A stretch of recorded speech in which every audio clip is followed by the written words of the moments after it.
been a long-held belief of mine, even going back to my wildlife days, that you have to get out of your four walls to capture good photos.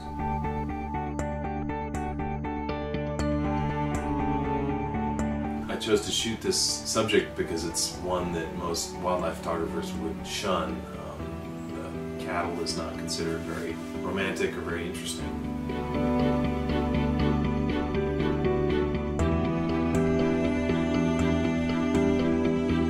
This project has taken us to 9 locations through 6 continents, and I've shot over 40,000 images, and our last destination is Mongolia.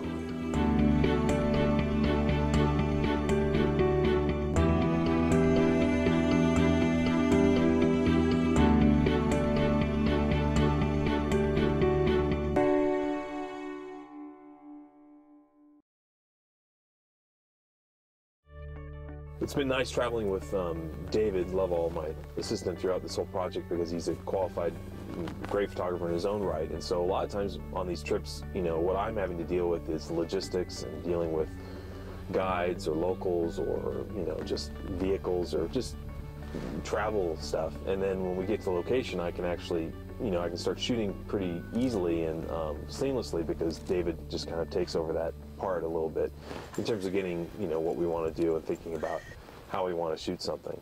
All right, about 5, 6, or 8, where you at? What's your breath? So it's been really nice to have that partnership.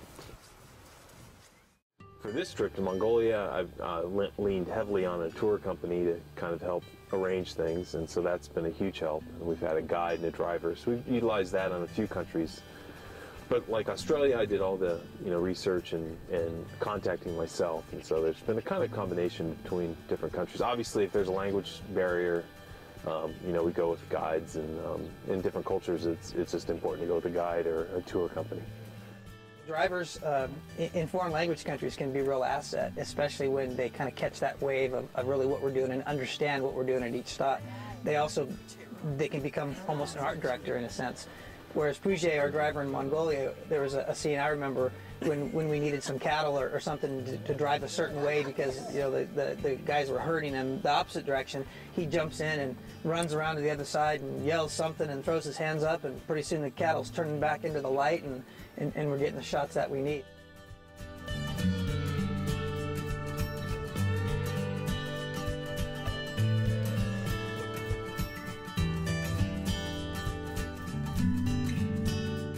Well, you know, the old saying that we educated our first guide with is that he was always trying to figure out what we were doing, and the phrase that stuck with him was, we need to find dramatic light or dramatic action. If we find both of them, so much the better. So really, when we photograph, we're looking at dramatic light, because that not only tells the story dramatically, but also what's going on in the photo. What's the action going on? What are they doing that tells this story of cattle culture in the world? Are they herding, or are they milking, or, you know, is it a tight shot that tells the story better, or a loose shot?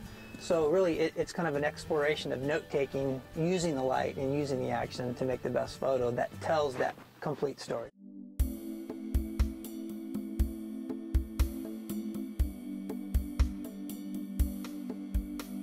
The prime times that you want to photograph are really the times when most people are relaxing, or, you know, I remember one photographer asking me, like, if you like to have your sunset dinners, don't become a photographer, because you're going to be working during those sunset dinners. Don't, you know, that's the time when you have to get out and shoot a good light. I mean, while you're driving along, you go, wow, that's a great shot, or that's a great shot, or that's a great shot. But it's easy to say that, but it's a lot harder to stop the vehicle, get out, you know, get the composition right. You know, I mean, if people, everybody would be a great photographer if this was shooting off your eyes, you know, I mean, you know, we all see great photos, but to actually make the great photo, it's a lot of work. Yeah, usually the best locations come from, you know, staying put for a while and kind of letting, you know, getting to know a subject. You know, by traveling, there's always a chance that you're going to come across some great images, and I remember in Kenya we came across some great stuff as we were traveling. But usually it's just kind of spending time with the subjects and getting to know them and then watching them through their day.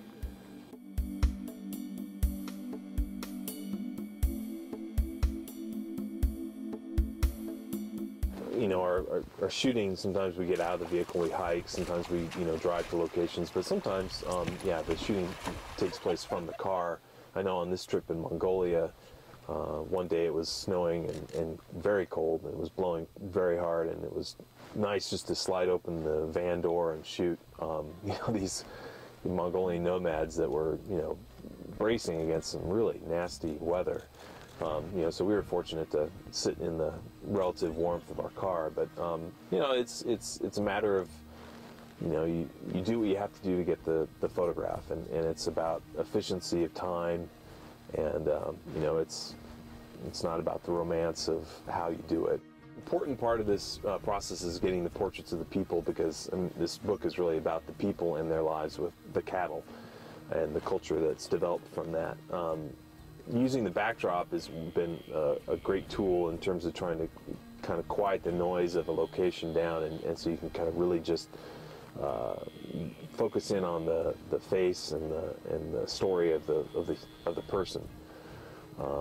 But portraits are an important part of this whole process, whether it's in an environment to show a story, or just in front of the backdrop to kind of just show the person.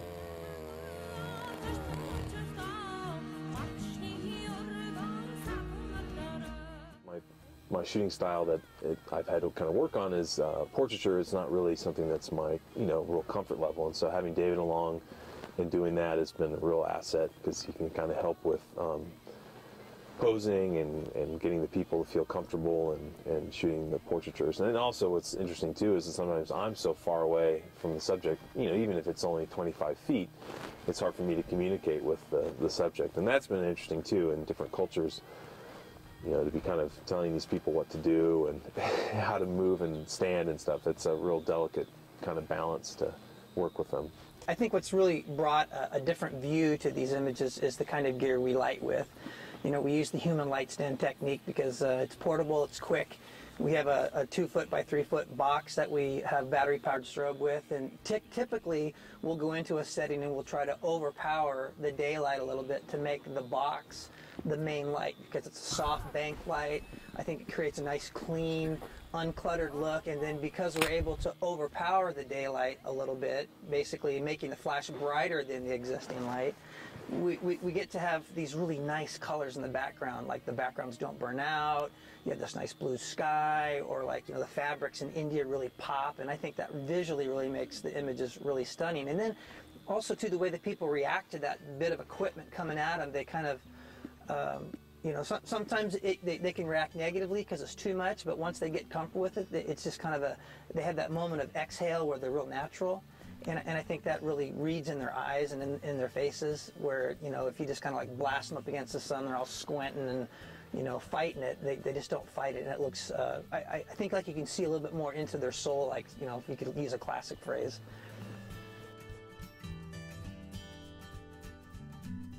The light box, like, it is great for photographing people, because it really makes it have, you know, you're in a surreal environment, it makes that surreal. But also when we kind of transpose that technique into shooting cattle, but you know, sometimes you get some really nice cattle. They're dairy cows. They don't mind you approaching. The little crackle of the box, it doesn't offend them or startle them. Other times it's kind of a sneak up process. I mean, you know, they're used to people coming up to them, but they're not used to this big old white card coming at them. And so, you know, the technique is, you know, John kind of has this hunting kind of style where he tiptoes around to the right a little bit, and I'm kind of tiptoeing around to the left a little bit. And then so we have to be at a certain distance away to make that light exposure work. So just about the time I think he's going to shoot the picture, I'll kind of lean forward a little bit in this kind of ballet dance to get 1 or 2 pops of the flash off before the cattle startle off and run away. So that's been really interesting. And I remember in Kenya, we were on the side of a hill. Man, we must have stalked, you know, 4 or 5 cattle. We must have been there 3 hours trying to get, you know, a handful of pictures. But, you know, persistence pays off. It's not just F8 and B there. Sometimes you just got to really be persistent.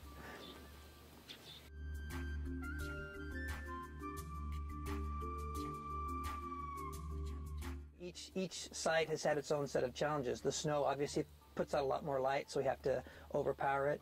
Sometimes the sand puts out a little less light. Sometimes, you know, just we're fighting the angle because we can't shoot the same direction the sun is. We have to kind of shoot with the sun kind of 45 degrees behind him to get this kind of nice little skip. And sometimes that's even the wrong angle because we want, you know, X or Y behind him. So all that goes into consideration.